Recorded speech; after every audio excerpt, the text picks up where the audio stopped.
Hey, what's going on, No Nation? It's your guy, Kelvin Hunt, editor of ChapChat.com. Welcome to the Built for Playmakers YouTube channel. Hope you guys are doing well, man. It's been a long time since I've been able to record. Well, I say a long time, but about 8 days, something like that.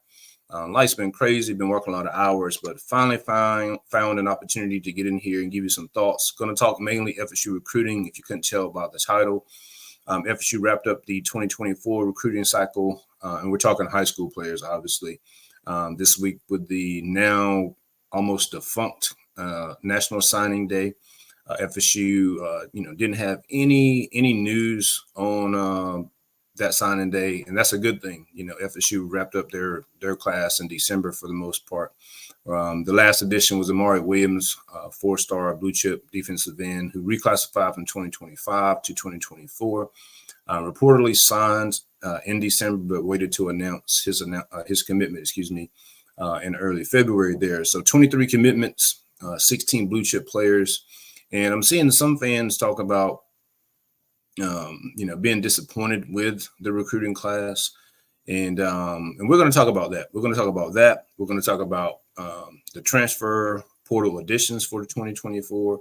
And then we're going to talk about the biggest needs for the 2025 class as the staff moves into that. So make sure you like this.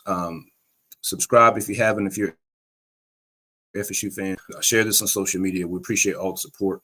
We are right at 2,600 subscribers, right over that, somewhere in there. So let's get those subscriptions up here in the off season and have some good conversation. Want to hear your thoughts in the comment section as well. So let's get into it. So 2024 recruiting, like I said, 23 commitments, and I'm going to go ahead and just that way I won't miss anybody. I'm going to just share my screen here so I can see these guys right off the hand without missing anybody. So look, I know people see the number 12 recruiting ranking for the high school class, and look, I'm here to tell you this class is an excellent class, really excellent class. And then whenever you look at whenever you combine it with the transfer portal guys, you're talking about, I know the rankings say top 10, but I've been over this with the recruiting services. This class is hands down a top 5 class when you combine the two. And when you're talking about 16 blue chip guys, you're talking about a lot of, we're talking about guys that are going to play early. Real early. And so 13 of those 23 were early enrollees. We see Luke Cromanholt, one of the top quarterbacks. He'll probably compete for playing time, not this year, but next year, right? Charles Lester is probably going to compete for playing time early. Jamari Howard, same thing. Kai Bates, same thing. In defensive back is a position where you can get on the field earlier than most, right? Cameron Davis, he's going to be a factor this year, probably later in the season, I would say. Lawayne McCoy, enrolling early. I've talked about it several times. Wide receiver is a position that's difficult for high schoolers to make to the college game. But enrolling early is going to be big for him. Landon Thomas is a guy that's going to play early at tight end. BJ Gibson, Camden Fryer. So that's 3 wide receivers that enrolled early. That's a great thing. Then you have Ty Hilton, who's he's going to be a year or two away. Jaden Parrish enrolling early at linebacker. Tamir Hickman Collins enrolling early at linebacker is a good thing. Jaden Todd is a guy that's a year or two away, right? So out of the 13 guys that are enrolled, over half of them are probably gonna see the field at some point this year. That's a great thing. And then when you look at the guys that didn't enroll early, you're still talking about blue chip, and blue chip. Yeah, so three stars that didn't enroll early. So trust the evaluations. That's the thing to remember here when we're talking about FSU coaches. FSU has been beating teams with more talent over the past 2 years. LSU in 2022 more talented. You had LSU 2023 probably overall more talented. Clemson this past year, overall more talented. Florida, more talent, but obviously, that doesn't showcase on the field. Miami, if you look at the recruiting services, they say Miami has more talent. I don't know if I believe that. I don't know if I've believed that the last couple of years. I don't know. I'm not a guy that just looks solely at the recruiting rankings and say, oh, this guy had, they have a team full of, 4 stars or whatever. If you got the guys on the team and, they were ranked as a top 100 player and they haven't done anything whatsoever for the first year or two, yeah, the kid has talent, but he hasn't done anything, and the staff hasn't really shown that, I'm talking Miami here, that they could actually develop guys like that. So, the FSU coaching staff has shown several different instances, despite what rival fans want to tell you, that they'll tell you that FSU can't develop players. They can develop high school players and transfer portal players, right? We've seen freshmen play early. Look at A.Z. Thomas, look at Shaheem Brown. You look at some freshmen got on the field last year, Blake Nicholson, Omar Graham, and the list goes on. So when you look at FSU's ability to evaluate players and put them in the right situations, and then combine that with the transfer portal class, which I am going to show here. I mean, Jacob Rizzi is a guy that he started and has 2 years of eligibility. That's the other thing too with the transfer portal. If you want to say FSU missed on some guys from the high school ranks, more than likely they filled that hole with a transfer portal guy with multiple years of experience remaining. Prime example, Sean Murphy. Sean Murphy from Alabama, 2 years remaining, right? Now, and this is how FSU does their homework. They brought in Amaree Williams from Alabama because FSU at running back is fairly inexperienced outside of Lawrence toward Philly. Amaree Williams has 1 year remaining. Then you have Cameron Davis, you got Samuel Singleton, you still got Keziah Holmes, and then you got other guys coming in. FSU needed help at defensive end. They brought in Jurajai, who has multiple years of eligibility remaining. You have Marvin Jones Jr., who has multiple years of eligibility remaining. And then you have Lola Hill, who has a great interview, by the way, great story. Hopefully FSU can get his parents to see him play at least one time before he actually finishes this year. Lola Hill has 1 year remaining. But then they also brought in 2 high school defensive ends who will have time to develop and not have to worry about trying to play early because they got these guys from the transfer portal, right? And then you got DJU there, who is a 1 year 1 year remaining, but then you have Brock Glenn and you have Chromahoke there, who can compete for the starting job after that. And then you have Jalen Lucas, who's kind of a Swiss Army knife. You have Grady Kelly, who has multiple years of eligibility remaining. Earl Little, the second, multiple years. Jalen Brown, multiple years. So when you look at this class as a whole, you're talking about an increase in talent overall. This roster, I've said it several times. I was one of the first to say it. This roster going into 2024 is much more talented overall and experienced overall at key positions than the FSU team from 2022 at the same position, at the same time frame, right? And so when you have proven experience at quarterback, you got proven experience at running back, you got proven experience on the O-line, you have proven experience on the D-line. The only position where you may be lacking experience is linebacker, but they're looking to bring in some additional linebackers probably after the spring semester. But you still have DJ Lundy, and like I said, Sean Murphy's had a couple years at Alabama, and then you have some young guys that got some time early too, right? And then the secondary, arguably is going to be could potentially be better this year than they were last year, just depending on if they have a good pass rush, so forth and so on. So whenever you look at the 2024 recruiting class, man, don't just look solely at the rankings, because they only took 23 players also. So that affects the total number of points that you get for, to contribute to the overall ranking. But they hit, basically every need, and they got some difference makers at some key positions, which we talked about earlier, right? So knowing that, and knowing that you got transfer portal guys that are going to play, immediately this year, this is a great class overall. The recruiting has changed. You can't look solely at the high school recruiting. I've been saying that for the last 2 years.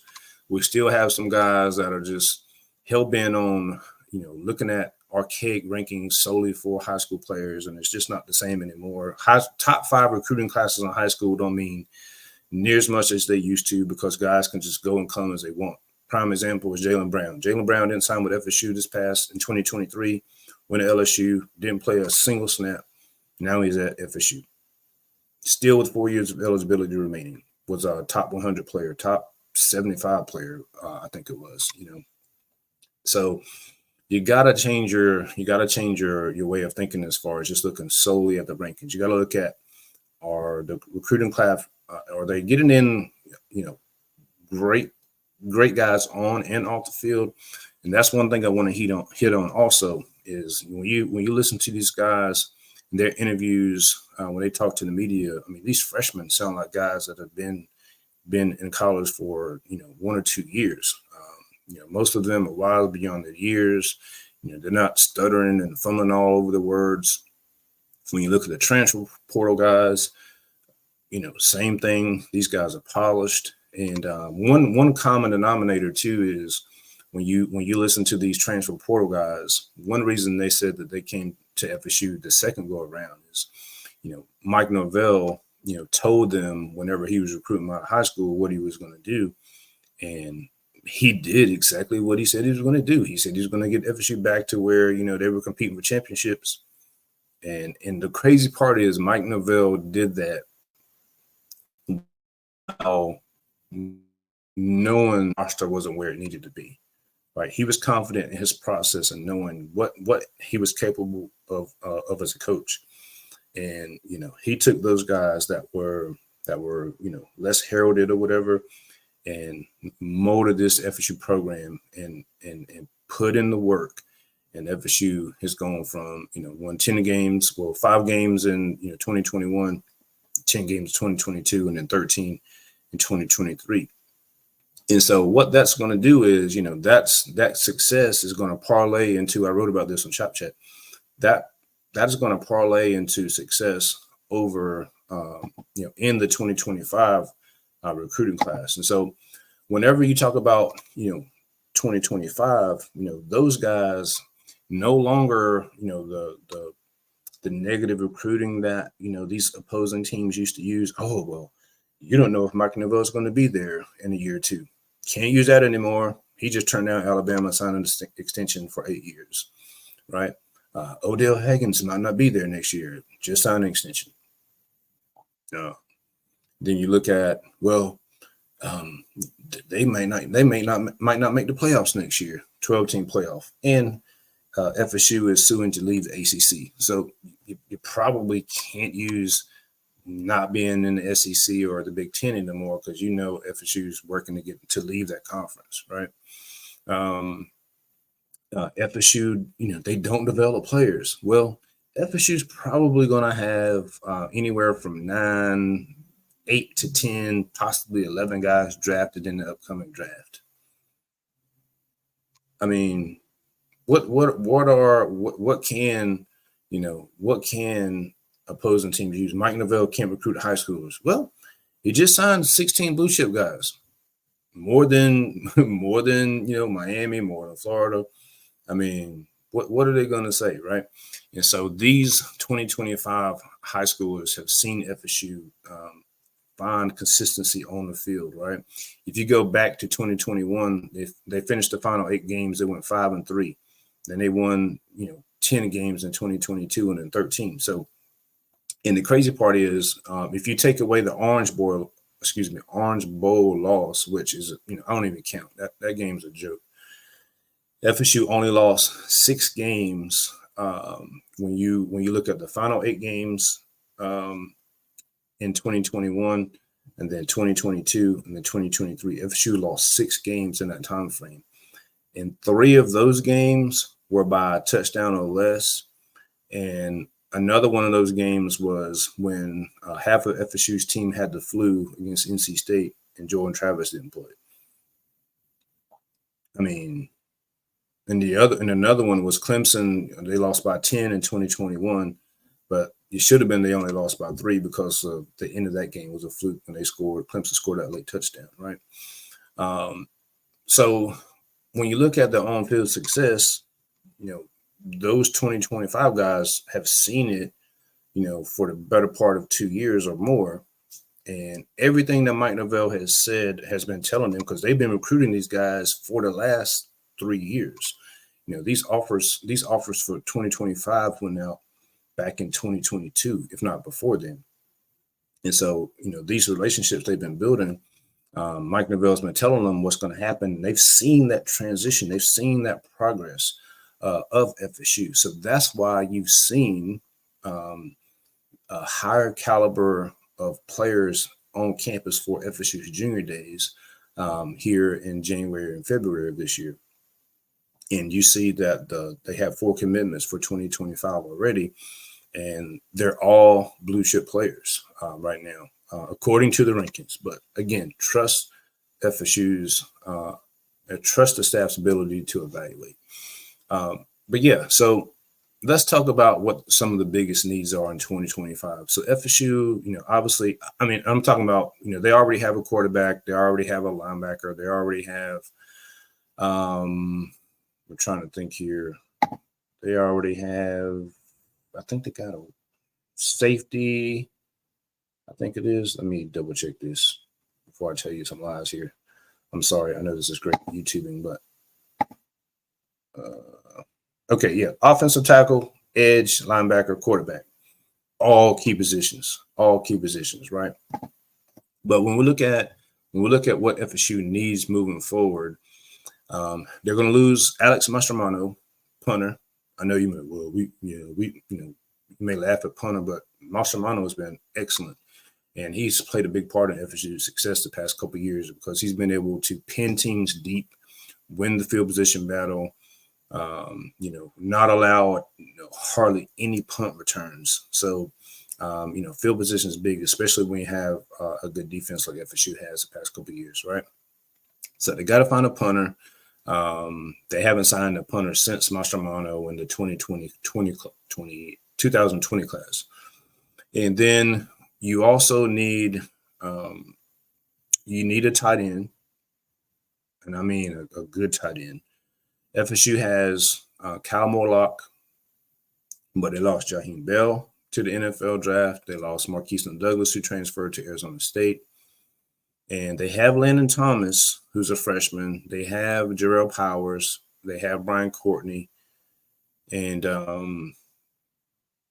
so you got some bodies in there, but you just don't have any dudes that have production outside of Kyle Morlock.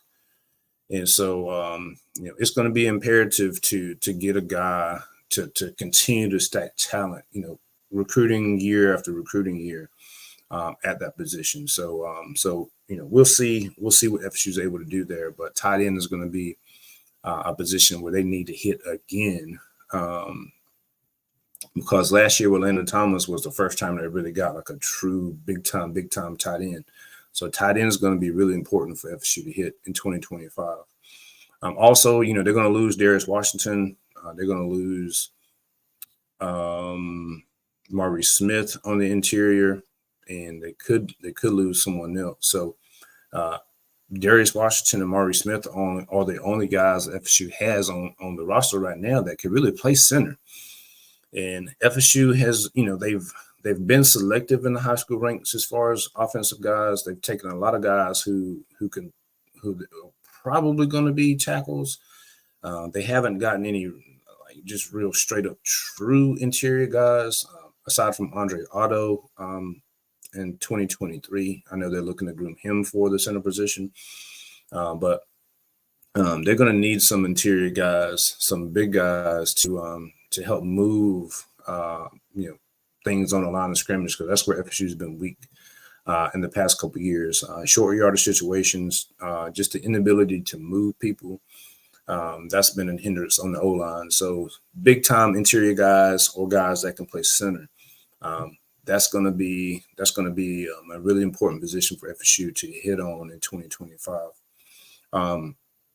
Another position will be linebacker. Now FSU already have Ethan Pritchard, who's a 4-star blue chip guy, and he's 6'2", 200 pounds. And they signed 2 guys, this past recruiting cycle. And again, I like Jaden Parrish a lot. We'll see what Tamir Hickman-Collins does. They got DeMarco Ward. They got Sean Murphy from the portal. They got Blake Nicholson, Omar Graham, DJ Lundy. But, you just don't have a lot of high-end talent, and you don't have a lot of production. But FSU is going to lose DJ Lundy after this season. And so after that is going to be, Nicholson, Graham, Murphy, unless he just has a crazy year this year and goes to the league. And then Ward, Hickman Collins, and Jim Parrish. So you got to continue. Same with the tight end. You got to continue to increase that overall talent level at linebacker, and then stockpile guys at that position. So again, Ethan Pritchard is a great start to the class, and we'll see if Randy can't get some higher quality guys. Now he's gotten some really high quality guys on campus over the past month or so with the junior days. So we'll see what he cooks up there moving forward. I think the legacy weekend that they're planning for March, that's going to be a key weekend to keep in mind, and see who makes it back to campus to visit for that weekend there.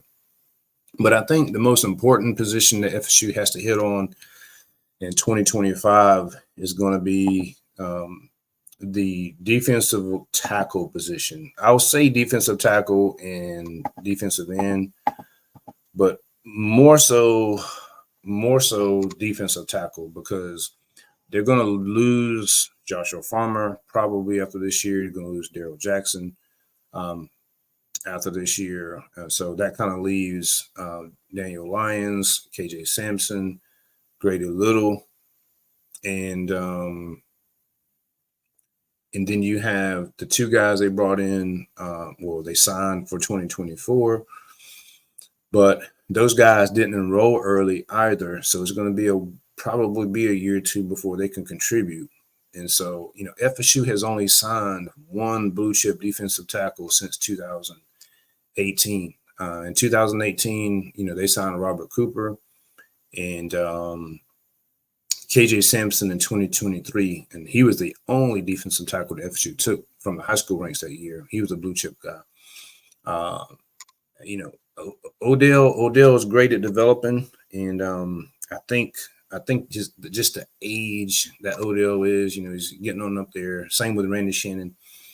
And look, it's a different game, man. When you're 57, 58 years old, you want to spend your time on the phone, calling and texting, a bunch of high school kids. I mean, look, I get it. I understand it. But at the same time, you got to realize it's still part of the job. And, he's doing a great job of developing guys. But at the same time, FSU is known for, having just dominant defensive tackles. When you go back to your days with Tim Jernigan and others like that, FSU's got to get back to recruiting guys at that caliber. Now, I also understand that the game has changed, and you can go to the portal for certain positions. And so, as far as return on investment, because when you're talking about NIL, defensive ends, and defense tackles, you're talking about big time investments, right? But a lot of times it's going to take a while before you're going to get a return on that investment if at all, because like I said, if you may bring a guy in that's a high ranking recruit, and if he doesn't see the field as much as he thinks that first year, he could just hit the portal. And so you just spent a whole bunch of resources on the guy, and he didn't really give you any contributions in year one because he wasn't ready, but he thinks he is. Then he decides to enter the portal, and so then you're left with what? Whereas with the transfer portal guy, you can kind of get a guy that has some experience with some upside and eligibility left. Prime example would be Derajaye. Well, he's a defensive end, but again, it's defensive line. He's more proven. He's physically ready to play, and you can get more of a return on investment on him than you would a guy right out of high school. So I understand kind of the thought process, with Odell and the coaching staff, and I think that's a little bit of their strategy.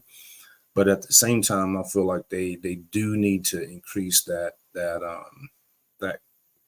caliber of defensive tackle just a little bit, because it's taken a while for these guys to get on the field. I mean, Daniel Lyons, he signed in 2022, I think it is. And so, he's flashed here and there, but, he hasn't, he's not in the rotation, so to speak, yet, which he should be this year, though. KJ Sampson, redshirted last year. You'll see him creep into there, but again, he was a higher rated guy a little bit. But you kind of need guys that can enter that rotation a little earlier, physically, more physically ready to play. And, that'll help build that depth overall. FSU, again, they signed 2 defensive ends out of the high school, D.D. Holmes. D.D. is not enrolling early, so that's going to delay his contributions likely, since he's not arriving until the summer. But physically, he's already 6'6", 250. So physically, he's ahead of, say, Amaree Williams, who's only 6'4", 215. Right. So it's going to be a year or two before Amaree's ready to really contribute. But again, FSU then supplemented that with all of the defensive ends they took on the portal. So you kind of see how they're getting guys, but at the same time, they're using the portal to kind of prevent guys from having to play too early, so forth and so on. So, but again, FSU is going to, they're going to lose a lot of guys on the D line here, after this year. So, defensive line is going to be really important for them to hit, because they've spent a couple of years kind of building the O line. Like I said, in 2022, they took a ton of guys. Then they went kind of portal, and then they've been supplementing some high school guys in there. Defensively, like I said, they only took 1 defensive tackle in 2023, only took 2 in 2024. And so hopefully this 2025 recruiting cycle will see them able to tap in and get, a higher quality player there, and then, at least 2 or 3 to kind of help replenish that depth and build that competition. But I think the success that FSU has had over the past couple of years is going to really influence this 2025 class. And again, some of it could depend on how many guys they decide to take from the not transfer portal, how many they decide to take from the high school rankings. Will they take 25, 20, 26, 27 instead of 22 or 23? That's going to impact, if you're just solely looking at rankings. Again, I'm not that concerned with the rankings. I'm just looking at evaluations. But if you're someone that's really concerned with the rankings, how many they take can influence that quite a bit as well. What I would encourage you to do is look at the per player ranking. FSU has a composite blue chip average per player in this recruiting class in 2024, that is. And that's the first time that's happened under Mike Norvell. So you've seen successive growth in high school recruiting over the past couple of years. And again, that's only going to continue because you've seen that success on the field the past couple of years. And here's my thing. FSU has been winning a lot of games with guys that, overall are not as talented as what they're going to have going into 2024. So, man, it's exciting. It's exciting. I can't wait to see what FSU does this year. And I just read a quote earlier that Mike Neville said that this spring thus far has been the most impressive that he's seen while he's been at FSU. And I think that says a lot about the players that they brought in. You brought in, again, just extremely talented guys that come from winning programs, guys that have experience, guys that have won a lot of games. And you combine that with your best recruiting class from the high school ranks with 13 of those guys enrolling early. And all that does is just iron sharpen iron, competition. And that just brings all your top guys to the top. The guys that fall by the wayside, it's bad to say it this way, but you kind of trim that fat off, and you bring in more talented guys to keep that competition process going. So, So again, trust the FSU coaches and their ability to evaluate. These guys are really great talent evaluators. They're really good at development talent as well. And again, I wouldn't pay so much attention as just if you're just looking at, they're ranked 12th or, they're ranked this. Look at the players, look at them filling needs on the team, look at them, again, combining high school with transfer portal, combining guys with a ton of production with guys that may not have a lot of production but have just excellent ceilings as far as talent, and knowing that they have the ability to develop that talent into production, right? So if you're worried about recruiting, don't be. It's going to be fine. And I think FSU is going to have a really elite class in 2025. So again, appreciate you guys checking in with me. Sorry for the delay. I'm going to cut that one here, and make sure you like this video, man. I would love to have a 100 likes. So if you're watching this and you don't see 100 likes, hit like for me, man. Just hit the like button. Won't cost you anything. Really appreciate it. Subscribe if you haven't, and we'll look forward to seeing you guys soon. So until next time, go Noles.